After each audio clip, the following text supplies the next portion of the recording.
Please go around and go ahead and pass through the 9 zigzag bridge to the booking office next to the front gate of the garden. The great riddle of Yuan. How do you find the entrance? Street food.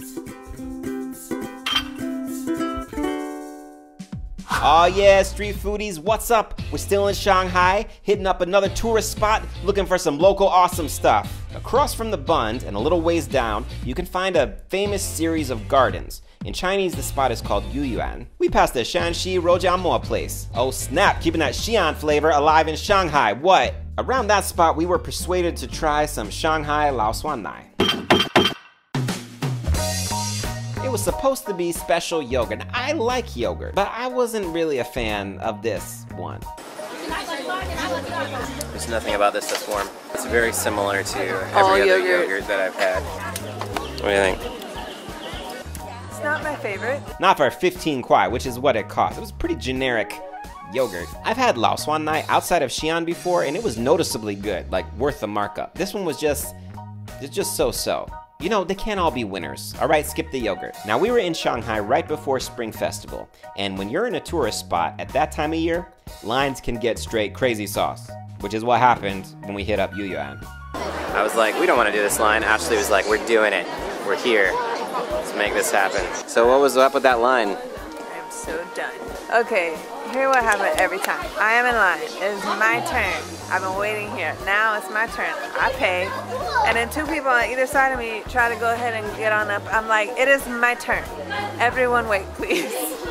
Maybe one day I'll be that person. I'll be like, look, I'm next. In America, you're already that person. It's true. Yuan is a large series of Chinese gardens surrounded by a lot of tourist market stuff. They were built back in the 1500s. They've been damaged in wars and rebuilt a few times. I imagine these were, at one time, peaceful places to chill out. But during Spring Festival, this was not the case. You're basically just people dodging.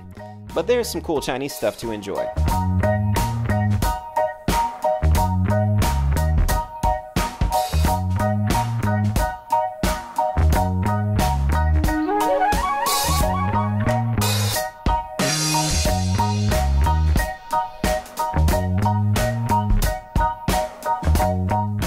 Which do you prefer, the Tower of Happiness or the Hall of Mildness? Happiness. Tower of Happiness is locked up.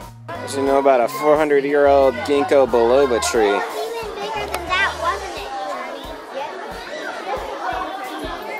it? Pavilion of Listening to the Billow toilet. Are the billows coming from the toilet? Probably. It's probably we go in there and make some billows. You can always tell which one is the boy because it has its plaything, the ball. And the mama always has the baby. Either in its mouth, its back, or here. Yep. I thought about waiting in line for some stinky tofu, but I don't love that. There's a pretty cool walnut cookie machine, sweet potato noodles, just lots of sweets in general. Potatoes on a stick. I was looking for a few Shanghai local specialties, things I'd read about online, but this spot didn't really have anything that I hadn't already tried. I was getting kind of hangry, so we just settled on this little cafeteria spot and I got a couple snacks. Although not exactly what I was looking for, they're still worth talking about. Let's start with xiao mai. I've showed these rice dumplings many times on street food before. They're great to fill up your stomach. They usually have some mushroom and or pork mixed in with the rice. It looks like brown rice, but it's actually just glutinous rice, aka sticky rice. The brown comes from being cooked together with the meat and stuff, I'm pretty sure. This is one of my favorite kinds of dumplings. I picked it because I knew it would hit the spot and help me deal with my hanger. Then I tried this new joint. A salty flavored Clover Pancake. It was sitting out there, and when I picked it, they threw that junk back in the oil to reheat it.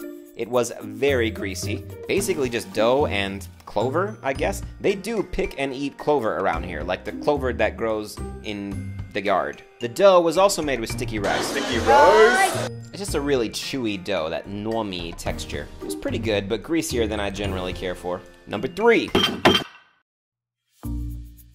I always just called these green tea cookies, but they're apparently a mixture of taro, which is like sweet potato, and matcha green tea powder. They're lined with sesame seeds on the outside, So fancy. And like most cookies, they're best when they're warm. The 3 flavors, the green tea, the taro, and the sesame, are balanced really well. This is a great snack. I don't eat them that often, but they are really some of my favorite sweets in China. Yuan, I would recommend on a less crowded day. It's definitely a tourist spot. All the trinkets and whatnot, but you could still get some good stuff, though likely overpriced stuff at a tourist spot. We could have spent a lot more time and a lot more money eating stuff at Yuan, but we had other things to do. Books to read, scooters to ride, family vacation.